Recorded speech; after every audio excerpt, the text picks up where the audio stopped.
नमस्कार। फिर से स्वागत है आपका डॉक्टर रचना वंशी के साथ रंगरेजी में।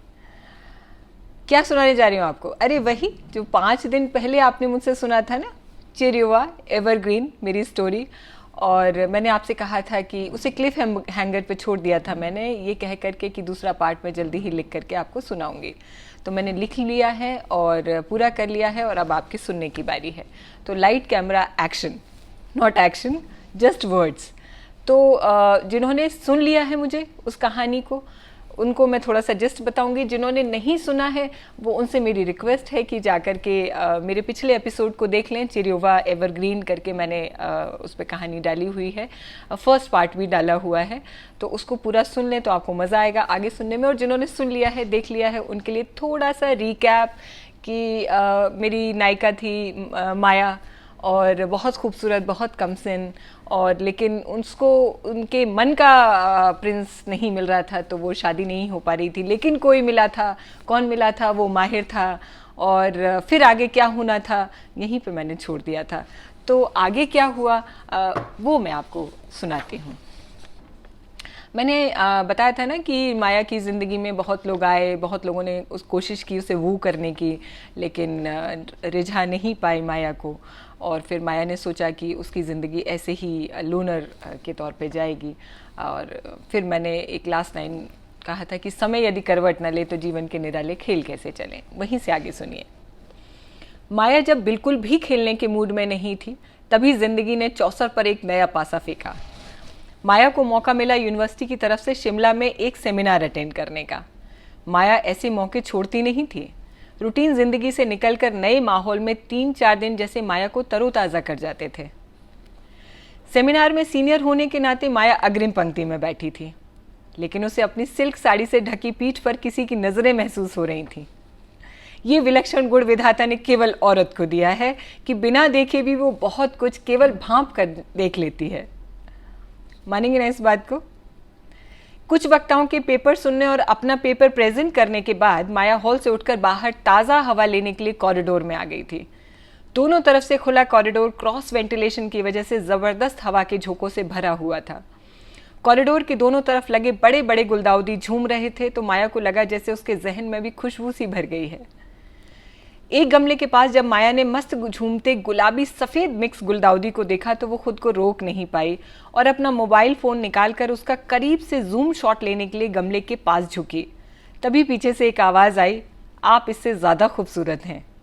माया चौंक कर उठी तो देखा पीछे एक 6 फीट लंबा सांवले रंग का बेहद गुड लुकिंग नौजवान खड़ा है। जेब में हाथ डाले एक अजीब सी शरारत और मुस्कुराहट लिए उस लड़के के कॉन्फिडेंस पर एक क्षण को तो माया सहम सी गई थी। फिर एकदम से खुद को उसने सहज किया और फूल को क्लिक कर लिया और फ़ोन को अपने पर्स में डालकर बहुत ही औपचारिक मुस्कान से उसने थैंक यू कहा। इससे पहले कि माया आगे बढ़ती, वो सधी कदमों से माया के करीब आकर बोला, लाइए फ़ोन दीजिए, फूल के साथ दूसरे फूल को का फ़ोटो खींच देता हूँ। माया ऐसे कॉम्प्लीमेंट्स की बहुत अभ्यस्त हो चुकी थी, लिहाजा उसने बेपरवाही से नो थैंक यू कहा और आगे जाने लगी। किंतु माया की बेपरवाही ने उस हैंडसम बॉय के उत्साह पे ज़रा सा भी पानी नहीं डाला, तो उसने आगे बढ़ के लगभग माया का रास्ता ही रोक लिया और कहा, क्या आप मेरे साथ चाय पिएंगी? कॉफ़ी पर तो कई किस्से माया ने निपटाए थे, लेकिन चाय की ये पेशकश उसे नई सी लगी। उसके जवाब का इंतज़ार किए बिना ही वो बोला, शिमला आई हैं और मोहन टपरी वाला की चाय बिना पिए चली जाएं, ये तो माहिर की तौहीन होगी। आइए। फिर उस ओवर कॉन्फिडेंट लड़के ने माया की हाँ ना का इंतज़ार किए बिना ही आगे चलना शुरू कर दिया। माया भी जैसे आज किसी रेजिस्टेंस के मूड में नहीं थी। सो अगले 10 मिनट में वो दोनों मोहन टपरी चाय वाला पर बैठकर कटिंग चाय के ग्लास थामे नजर आए। माया की हाँ हूँ के बीच माहिर ने अपनी ज़िंदगी की किताब के जैसे सारे पन्ने खोल दिए थे, जिस पे साफ लिखा नजर आ रहा था कि माया केवल क्रश नहीं थी उसका। अरमानी की सफ़ेद बुशर्ट और मसीमो दूती के नीले ट्राउज़र में माहिर जेंटलमैन तो लग ही रहा था, साथ ही कार का दरवाज़ा खोलने से लेकर टपरी से चाय लाने तक के सारे हाव भाव भी माया को अच्छे ही लगे थे। बिना ज़्यादा कुछ बोले भी माया ने माहिर को सिर्फ सुना था और रह रह के कनखियों से देखा था, और न जाने क्यों उसे टपरी पर बैठे रहने का मन था। लगभग 1.5 घंटे में 2 कटिंग चाय और एक बन मक्खन खाकर माया को याद आया कि उसे अगले दिन एक पेपर प्रेजेंट करना है। हड़बड़ाकर उठी थी माया बिल पे करने के लिए। जब टपरी के ओनर के पास पहुंची तो उसने मुस्कुराकर कहा, मैडम भैया जी ने मना किया है, आपसे पैसे नहीं लेना है। माया ने माहिर की तरफ देखा तो उसने फिर वही ढीठ सी स्माइल दी और जोर से कहा, मोहन भैया मैडम कल की चाय के पैसे देंगी, ले लेना। अगली सुबह माया अपने होटल रूम की खिड़की पर बैठी चाय पी रही थी। ठंडी और खुशबूदार हवाओं से अंदर तक रिफ्रेश कर रही थी। कल की शाम की यादें उसे रह रहकर छू छू कर जा रही थीं और बहुत दिनों बाद उसे समय से पहले पहुंचने की जैसे जल्दी थी। सन येलो कलर की ऑर्गेन्जा साड़ी निकाली थी उसने।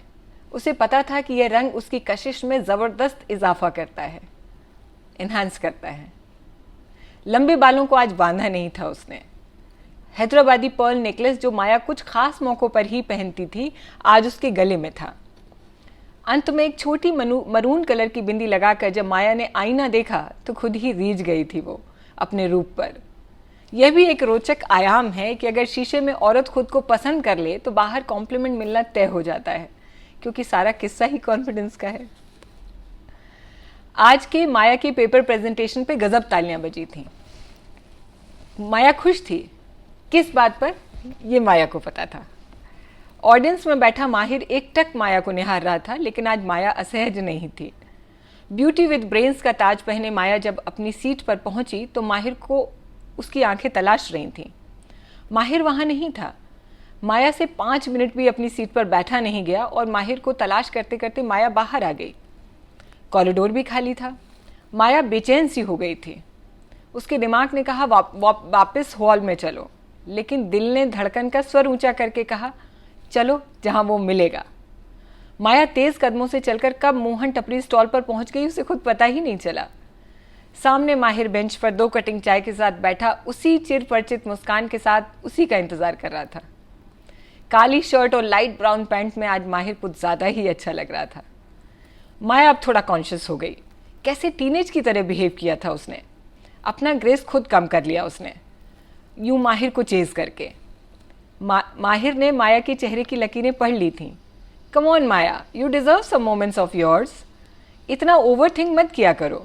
Cheers to your fresh journey, कहकर माहिर ने चाय का ग्लास माया को थमा दिया। उफ, कितना ज़्यादा ओवर कॉन्फिडेंट लड़का है ये। न्यू जर्नी से क्या मतलब है इसका, कल ही तो मिले हैं हम। माया ने चाय का सिप इसी ख्याल के साथ लिया था। माहिर अब भी सिर्फ माया को ही देख रहा था। उसकी नज़रें माया की पेशानी से लेकर पैरों तक जैसे तैर रही थीं। पेशानी माने होता है माथा। और माया, सुर्ख लाल कानों से लेकर गालों तक। उसे खुद पता था कि उसकी खुद की हरकत अब उसे बचा नहीं पाएगी। कैसे और क्यों वो माहिर को ढूंढते हुए टपरी तक चली आई, इसका माकूल जवाब नहीं था माया के पास। माहिर चाय खत्म करके सीटी बजा रहा था। कितना बेफिक्र और बेपरवाह। इससे पहले तो माया के चाहने वाले जैसे माया की नज़रों से उठने बैठने को राजी रहते थे। माया की चाय खत्म हुई तो माहिर ने चुप्पी तोड़ते हुए कहा, कल मैंने तुम्हें सब कुछ बताया अपने बारे में, बस एक चीज़ छोड़कर। माया का दिल धक कर गया था। क्या नियति फिर अपने आप को दोहराएगी?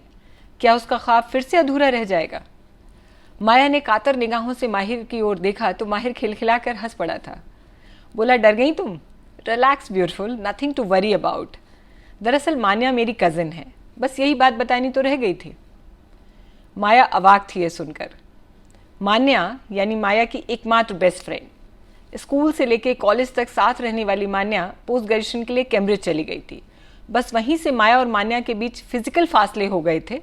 बाकी माया की ज़िंदगी में क्या चल रहा है, उसने कितने लड़कों को रिजेक्ट किया और कैसे अब तक माया बस एक लोनर वाली ज़िंदगी जी रही थी, सब कुछ मान्या को पता था। मतलब माहिर के पास माया की खुली कुंडली पहले से मौजूद थी। इसका मतलब माहिर को यह भी पता है कि माया माहिर से पूरे 15 साल बड़ी है। माया बहुत अनकंफर्टेबल हो गई थी अपने आप से उस मोमेंट में, जैसे वो नाराज़ ही हो गई थी। इसका मतलब माहिर को यह भी पता है उस मोमेंट में माया अपने आप से नाराज़ हो गई थी कि क्यों उसने बच्चों की तरह बिहेव किया और क्यों दौड़ी चली आई माहिर से मिलने। कितनी डेस्परेट लग रही होगी वो माहिर को। ओ गॉड, व्हाट माहिर must be thinking about her. अपना हैंडबैग उठाने को बढ़ी माया का हाथ माहिर ने पकड़ लिया था। कहा था, माया कद्र करता हूँ मैं तुम्हारे हर फैसले की, लेकिन अब तुम मुझे छोड़ के चली गई हो। तुम्हारी जैसी ज़हीन लड़की ने अगर कईयों को रिजेक्ट किया तो आई एम श्योर उसके कारण रहे होंगे। मान्या से सिर्फ मैंने तुम्हारी तारीफ़ें ही सुनी थी, पर जब देखा तो लगा कि हर तारीफ़ के काबिल हो तुम। मेरी अर्जी भी ले लो। रिजेक्ट करोगी तो बस एक बार रीज़न ज़रूर पूछूंगा, क्योंकि there is always a room to improve. वैसे मुझे यह भी पता है कि रिजेक्शन का सवाल ही पैदा नहीं होता। आई एम परफेक्ट, कहकर धवल हंसी बिखेर दी थी माहिर ने। माया को हल्की ठंड में भी पसीना सा आ गया था। सच तो यह था कि माहिर में वो कोई कमी अब तक ढूंढ नहीं पाई थी, लेकिन उम्र का फासला, उसके लिए माहिर तैयार था क्या? माया की उधेड़बुन को माहिर ने फिर भांप लिया था और दूसरी चाय का गिलास और मक्खन पाव उसको पेश करते हुए उसने कहा, मैं उतना भी परफेक्ट नहीं हूँ, बहुत मूडी हूँ, बहुत टैंट्रम्स हैं मेरे। कम उम्र की लड़कियों के नखरों से और स्टाइल से मुझे अजीब सी चिढ़ होती है। मुझे एक ऐसी चाहिए जो मुझसे बड़ी हो और मेरे एटीट्यूड को ठिकाने लगा के रखे। Age is just a number Maya, and you are beyond numbers, so accept my love my evergreen gorgeous. Maya ने कटिंग चाय और मक्खन पाव दोनों थाम लिए थे। मोती की तलाश करते करते शायद आज हीरा उसके हाथ लग गया था। कैसी लगी मेरी कहानी पार्ट 2 ऑफ एवरग्रीन चिरयुवा, मुझे ज़रूर बताइएगा।